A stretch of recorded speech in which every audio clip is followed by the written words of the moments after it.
Hello everyone, and welcome to part 7 of my Xenoblade Chronicles X playthrough, a series in which I detail my very slow journey through the world of Mira.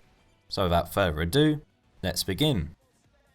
If you watched the last episode in this series, you'll know that I recently, after about 40 hours of play, finally unlocked my first skell, and that I was very much looking forward to kicking some indigent butt with this amazing machine. And kick butt I did for about all of 5 minutes. Unfortunately, I got too big for my boots and decided to take on a level 43 monster. My genius plan to defeat this beast involved hiding behind some rocks and firing rockets at it in an attempt to slowly whittle down its health. For about 10 seconds this seemed like a pretty good plan. That was until the git landed one attack on me, instantly destroying my skell. A skell which took me over 40 hours to unlock had been destroyed in about 30 minutes. No wonder Blade was so reluctant to give me my license. I was sure though that I had either read somewhere or had an NPC character tell me that a skell can be destroyed up to 3 times before the player has to buy another one. Although knowing that I didn't have to purchase another skell was reassuring, I had no idea how to make another skell appear, which meant I spent half hour or so running around trying to find where I could get another machine. I looked in the hangar but to no avail, I looked in my barracks but couldn't find anything there, I also couldn't find my dog, which was a bit worrying. I hope Lynn hasn't eaten him. Anyway, getting back to the subject at hand, I finally searched around the industrial district, but nope, I couldn't find anything that could help me get my skell back. So I guess that's it then, no more skells for me. Which means it's going to be a bit difficult to finish the game without one. So I guess then it's time for me to give up with Xenoblade Chronicles X. Finito, done, end of. So yeah, thanks for watching. It's been a brilliant series. Well, no, actually, that's a lie. It's been pretty average, really. But thanks anyway. Don't really know how to finish this video, to be honest, so I'll just stop talking now. Goodbye.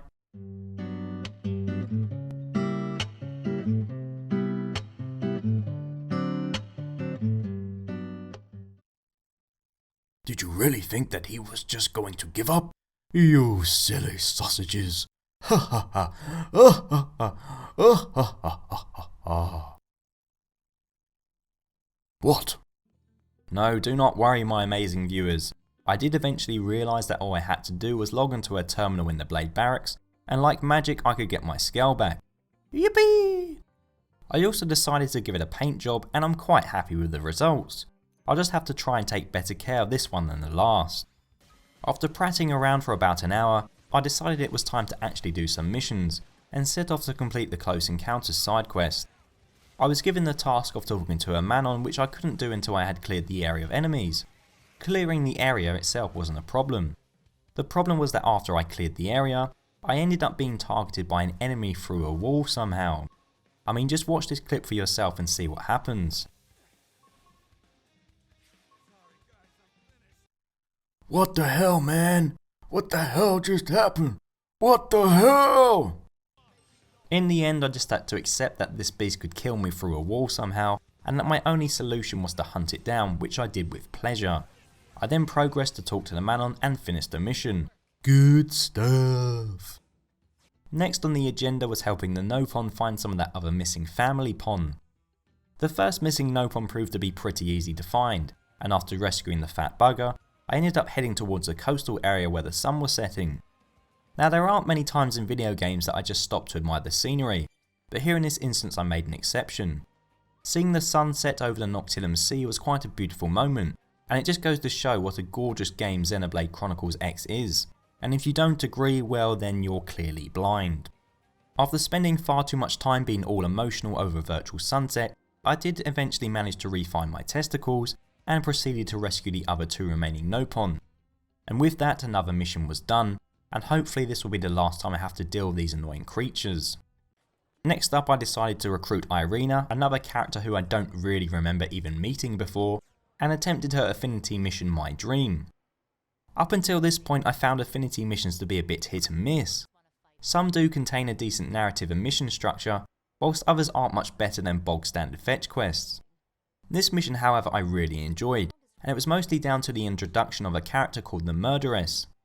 To put it into layman's terms, she came off as a complete bitch, but she was also pretty interesting and a mysterious character, and I wanted to learn more about her and Irina's past together.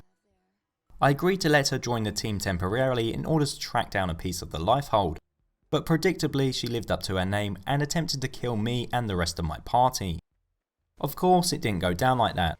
I easily defeated her and I felt like a bit of a badass destroying her in my sexy skell. I was also glad that I didn't end up destroying the thing again. I did find it a bit strange though that after defeating her and completing the mission, I could now have the option of recruiting her into my party. I mean, this woman just tried to kill me, do I really want her help? Somehow I don't think so.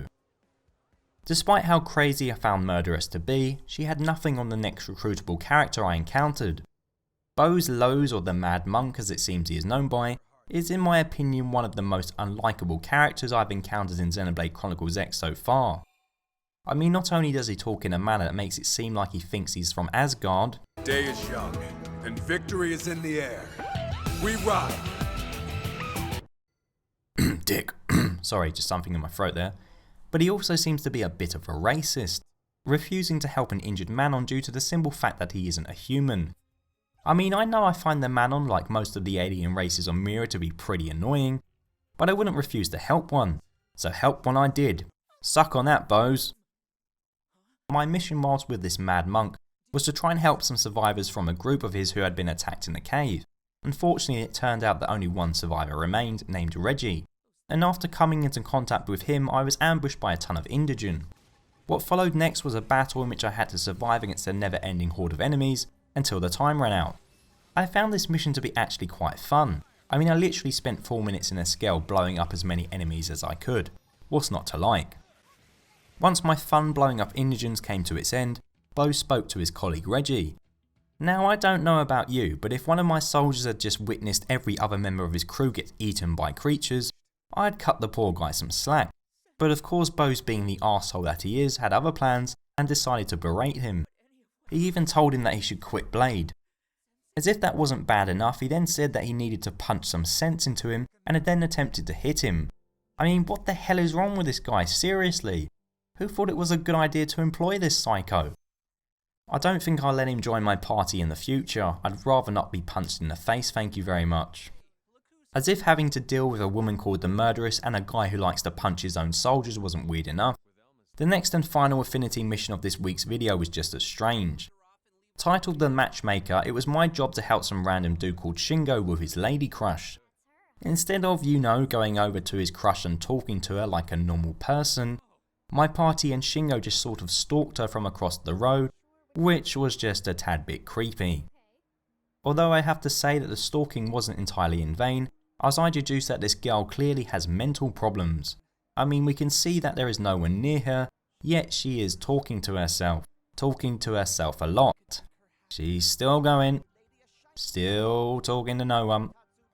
She's still talking to herself, still talking. Shingo, if I were you, I would stay well away from this crazy lady. But alas, my boy Shingo didn't listen to me. He followed his heart and began dating a psychopath. 2 weeks later, he was found dead at the bottom of NLA. Rest in peace, Shingo. Rest in peace. I miss you, Shingo. Shingo. Shingo. I miss you, Shingo. After getting over the loss of my dear friend Shingo, I moved on to perhaps what was probably the most unique side mission I'd encountered since the one that involved Professor B. Somehow I'd fallen foul of a guy who went by the name the Blood Lobster, a criminal who uses toy lobsters as bombs. Yes, I know it's hard to believe, but I am not making this up. The introduction sequence of this mission was very well done, and the Blood Lobster's dialogue really did make him seem like a complete basket case. I really wanted to find out who this guy was and see where the narrative of this mission would take me. Cue then my extreme annoyance when I found out that in order to complete said mission, I would have to collect 99 randomly placed lobsters scattered around New LA. This wouldn't be so bad if the lobsters appeared on the map at least, but nope. The developers expect me to randomly trudge around New LA for hours trying to find all 99. I did try to collect as many as I could for about half an hour or so, and I managed to get to 38 before I got bored and couldn't find any more, leading me to abandon the mission and do something else. Which is a shame because I really want to find out who the Blood Lobster is. In other news, I saved the cat. Yep, I saved the cat. I don't know how the cat got up here, but he's mine now. Oh my.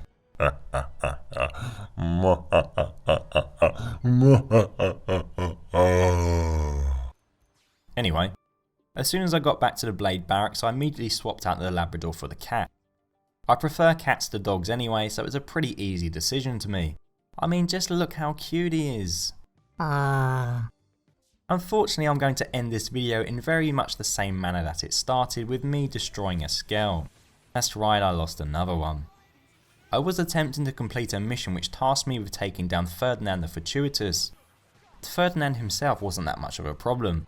The problem was that just as I was about to defeat him, I attracted the attention of this massive level 40 tree monster thing who blew the hell out of me. So that's 2 skells down already in a matter of hours. Not good. And on that rather depressing moment, I'm going to have to end this video. I hope you all enjoyed it. Please subscribe, comment and like if you did, and I will hope that you join me soon. Until next time, goodbye.